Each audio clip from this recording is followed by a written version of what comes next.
everybody, my name's Frankie. I'm the owner of Mountaintop Pro Shop, and I'm bringing you this week's Mountaintop Pro Tip. So this week we're going to show you how to rig a creature bait weedless.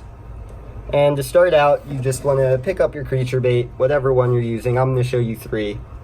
And you want to take your hook. I'm using an offset hook. I forget if it's a 4 or 5/0, but you can use whatever you prefer.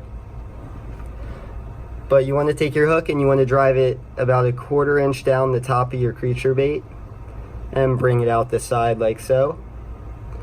And then you want to bring your creature bait to the top around that little offset, and I like giving it a little twist.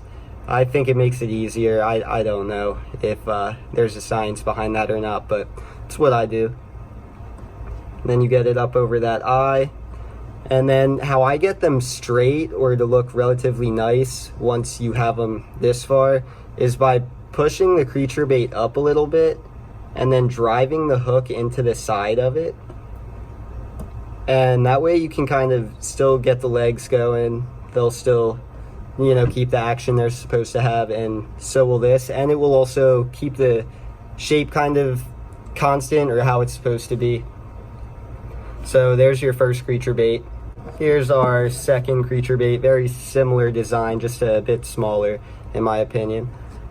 Now you take your hook again, 1/4 inch down, bring it out this side, and bring your creature bait up around that offset and to that eye.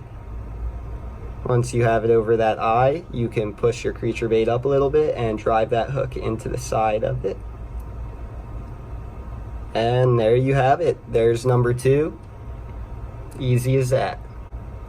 So I'm going to show you a third one now, because this one's a little bit more wide, and you might wonder how to get around this. So I'll just show you what I kind of do. It's literally the same exact thing, but I just take it a little less far down, probably maybe 1/8 of an inch or so, and I bring it out the side, and then I bring it up around that offset and to that eye as always, and then I push the creature bait up and into the side.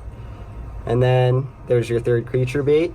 I hope you enjoyed these examples. If you have any questions or any recommendations on what you'd like to see on this channel coming up over the next few weeks, or if you'd like any different series going on, I know Lunker Larry, he was talking about a Google Maps series, so I was thinking about doing that.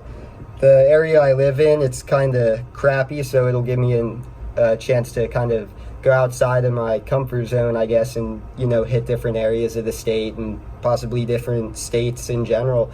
But yeah, if you could just leave your comments and like and subscribe, that would be awesome. Thanks for all the support, and we'll see you next week. Peace.